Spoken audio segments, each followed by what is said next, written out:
Salut à tous, c'est Philippe de chez Pro Modélisme 67, la boutique de modélisme en Alsace.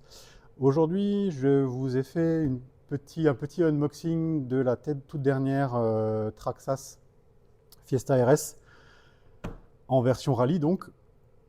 Très joli modèle, personnellement j'aime beaucoup le design, hein. Il est mine de rien relativement grand pour je dirais un châssis de rallye, puisqu'en général on est plutôt habitué à du dixième avec une voie de 200 mm. Là, on est quand même sur une voie à plus de 260 mm et un gabarit qui finalement est très très sexy parce qu'on a quelque chose, je dirais, qui a vraiment de la gueule. Je vous laisse apprécier. Hop, vraiment très sympa. Toc, toc. Budget 369 €. Sans batterie, sans chargeur. À vous de choisir après si vous voulez batterie Traxxas, chargeur Traxxas ou du générique. Ça, c'est votre choix. À comparer par exemple par rapport à du TRX KTM, pam, voilà, ça a quand même sa taille, plutôt sympa. Je vais vous mettre autre chose en comparaison. Un petit truck, un dixième, hop, voilà. Donc rien qu'au niveau de l'empattement, on a quand même une vraie machine, plutôt sympa moi je trouve.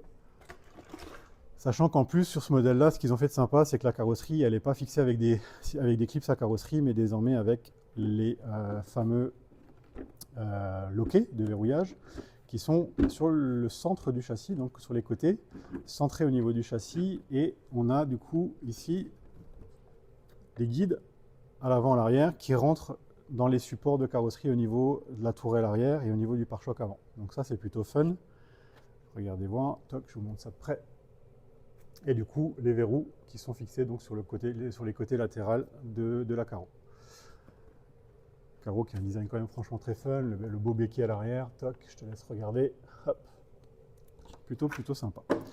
Au niveau châssis, on retrouve finalement les équipements qu'on a désormais sur le Rustler par exemple 2S ou encore le Slash 2S, BL2S, avec désormais donc les tourelles avant et arrière, support d'amortisseur en heavy duty, les fusées heavy duty avant et arrière. On est sur un châssis donc en plastique, hein, toujours encore, pas de châssis aluminium. Et le fameux combo BL2S hein, qu'on retrouve désormais sur toute la gamme Traxxas, je dirais un peu entrée de gamme, autour des 350-400 €, qui accepte donc uniquement le 2S, hein, pas de 3S, surtout pas, sinon vous risquez d'avoir des beaux dégâts.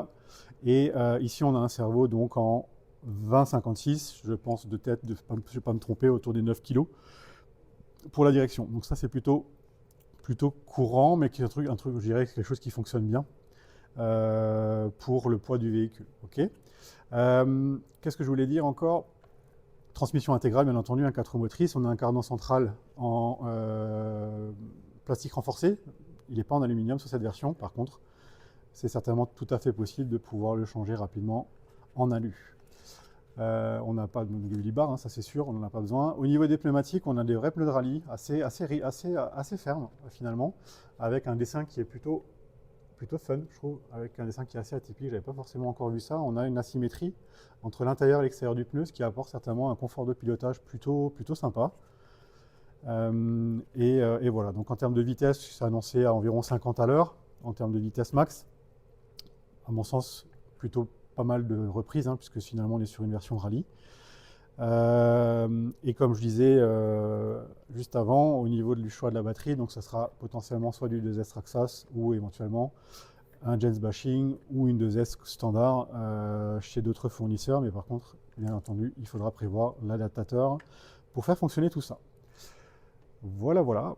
Alors, juste un petit point, je me suis déjà un peu, je dirais, battu pour essayer de la remettre. Alors c'est sûr que quand on centre le véhicule, la carrosserie sur le véhicule correctement, ça fonctionne bien. Par contre, ça n'a pas tendance à bien clipser.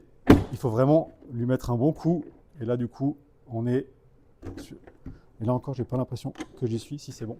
Et là, du coup, on a vraiment clipsé le châssis sur la carrosserie. Petit bémol, je trouve, mais effectivement, par contre, le système est quand même très sympa parce que ça nous évite d'avoir tout le système des goupilles à mettre par-ci, par-là pour faire tenir la carreau. Au niveau des accessoires, on a toujours la notice, hein, bien entendu, gardez-la bien, c'est toujours important avec les pièces détachées, les petits anneaux de compression des amortisseurs pour durcir, un peu d'outillage, clé à biellette, clé 6 pans, et une radio qui est finalement une radio TQI standard. Hop.